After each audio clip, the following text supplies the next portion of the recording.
പോകാം. കണ്ണൂർ മിംസ് ആശുപത്രിയിൽ നിന്നും അർജുൻ കല്യാട് ചേരുന്നുണ്ട്. അർജുൻ, ഓരോരുത്തർക്കും പറയാൻ ഓരോന്നുണ്ട്. ഇതിങ്ങനെ ആവർത്തന വിരസതയൊന്നും ഈ വിഷയത്തിൽ ഉണ്ടാവുന്നില്ല. കാരണം ഇവരുടെ കണ്ണീരാണ്, ഇവരുടെ വിഷമമാണ്. ഓരോന്നും ഓരോ ജീവിതങ്ങളാണ്.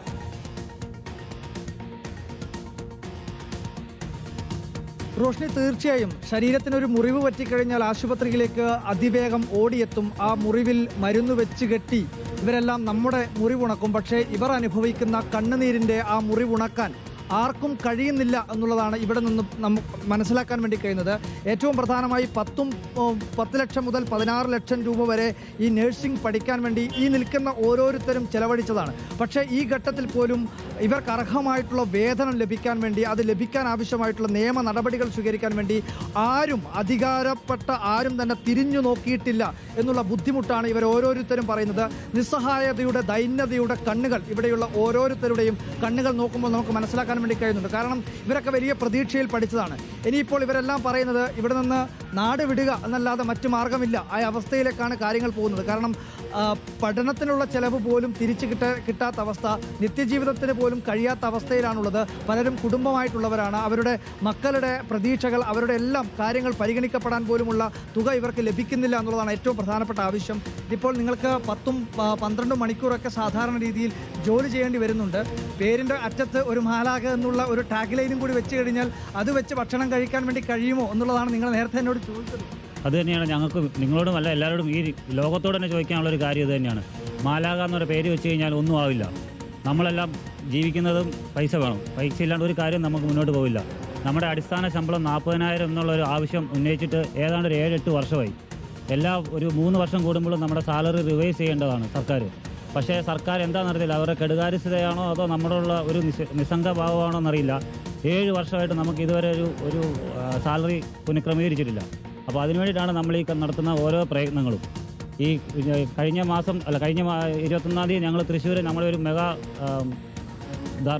സമരപ്രഖ്യാപനം നടത്തിയിരുന്നു. അതിൽ പോലും എന്നാ വേണ്ട, നമുക്ക് വേണ്ടത്ര ഒരു പ്രാധാന്യം കിട്ടിയിട്ടില്ല. അതിനെ തുടർന്നാണ് നമ്മളിപ്പോൾ നാളെ നമ്മൾ സെക്രട്ടേറിയറ്റിലേക്ക് നമ്മളൊരു ധർണ വച്ചേക്കുന്നത്.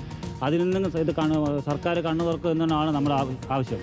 അപ്പോൾ നിങ്ങൾ പണിമുടക്കുമ്പോഴോ നിങ്ങൾ ഏതെങ്കിലും തരത്തിലൊരു പ്രതിഷേധ സൂചകമായി ഒരു ദിവസത്തെ പണി മുടക്കി കഴിഞ്ഞാൽ തിരിച്ച് നിങ്ങളോടൊക്കെ ചോദിക്കുന്നത് ഒരു നഴ്സുമാരും ആരോഗ്യ പ്രവർത്തകരും ഇങ്ങനെയാണോ ഇടപെടേണ്ടത്? കാരണം ആശുപത്രിയിൽ എത്തിക്കുന്ന ജീവനക്കാരുടെ ജീവന് പോലും വില കൽപ്പിക്കാത്തവരായി മാറും. പക്ഷേ നിങ്ങൾക്ക് വേണ്ടി ചോദിക്കാൻ ആരുമില്ലേ എന്നുള്ളതാണ് മറുചോദ്യം. അത് തന്നെയാണ് നമ്മുടെ ഇപ്പോഴുള്ള നിലവിലുള്ള ചോദ്യം. കാരണം നമ്മൾ എപ്പോൾ സമരത്തിന് ഇറങ്ങിയിട്ടുണ്ടെങ്കിലും നമ്മൾ രോഗികൾക്ക് ഒരു മുൻതൂക്കം കൊടുത്തുകൊണ്ട് തന്നെയാണ് നമ്മൾ നിലകൊണ്ടിട്ടുള്ളത്. അതുകൊണ്ട് തന്നെയാണ് നമ്മുടെ സമരങ്ങൾക്കൊന്നും വേണ്ട രീതിയിലുള്ള പരിഗണന കിട്ടാത്തതും സർക്കാർ തലത്തിൽ ചർച്ച ചെയ്യാത്തതും. നമുക്ക് വേണ്ട ആനുകൂല്യങ്ങൾ ഇപ്പോഴും കിട്ടാത്ത ഒരുപാട് ഹോസ്പിറ്റലുകളുണ്ട്.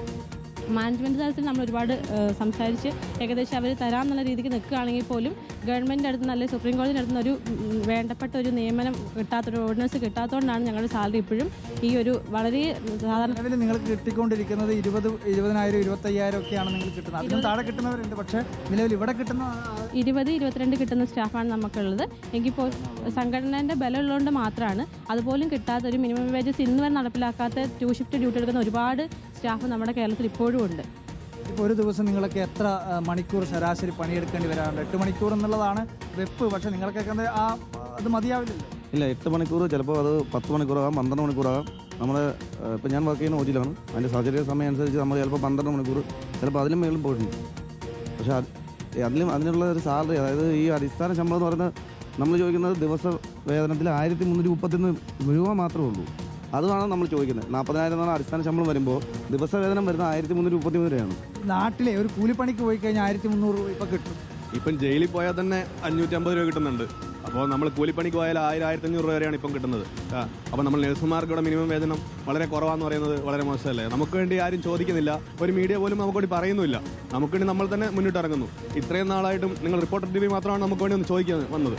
വേറെ ആരും നമുക്ക് വേണ്ടി ഇതുവരെ ചോദിക്കാനും പറയുന്നത്. ഇത് 1 മണിക്കൂർ സമയമാണ് നമ്മൾ ഇതിനു വേണ്ടി, അതായത് കേരളത്തിലെ തിരുവനന്തപുരം മുതൽ കാസർഗോഡ് വരെയുള്ള എല്ലാ ആശുപത്രിയിലെയും ആളുകളുടെ പ്രശ്നങ്ങൾ 1 മണിക്കൂർ നിങ്ങൾക്ക് വേണ്ടിയാണ് നമ്മൾ മാറ്റിവെച്ചിരിക്കുന്നത്. ഞങ്ങൾക്ക് നന്ദിയുണ്ട്, വളരെ നന്ദിയുണ്ട്. കാരണം പലപ്പോഴും നമ്മളെല്ലാവരും പറയാറുണ്ട്, നിങ്ങളൊക്കെ പല ഘട്ടത്തിലും അഭിനന്ദിക്കപ്പെട്ടിട്ടുള്ളതാണ്. കാരണം മാലാഖകൾ എന്ന് നമ്മൾ തന്നെ ഒരുപാട് തവണ ഇവരെ അഭിസംബോധന ചെയ്തു. പക്ഷേ മാലാഖമാരുടെ പ്രശ്നം ആരാണ് കേൾക്കുക, ആരാണ് കേൾക്കാനുള്ളത് എന്നുള്ളതാണ് ചോദ്യം. ഒരുപാട് പേര് ഇവിടെ തന്നെ നിൽക്കുകയാണ്.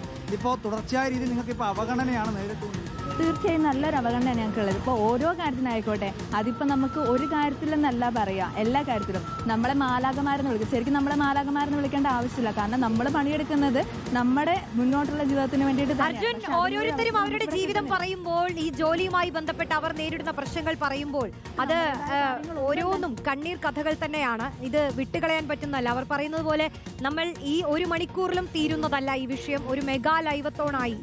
ഇനിയിപ്പോ സമരം കൂടുതൽ ശക്തമാവാൻ പോവുകയാണ്. നാളെ മുതൽ, മറ്റന്നാൾ മുതൽ അതിന്റെ സമരത്തിന്റെ തലം തന്നെ മാറ്റുമെന്നാണ് അവർ പറയുന്നത്. അപ്പോൾ ഓരോരുത്തരുടെയും കഥകൾ നമ്മൾ പ്രേക്ഷകരിലേക്ക് എത്തിക്കും.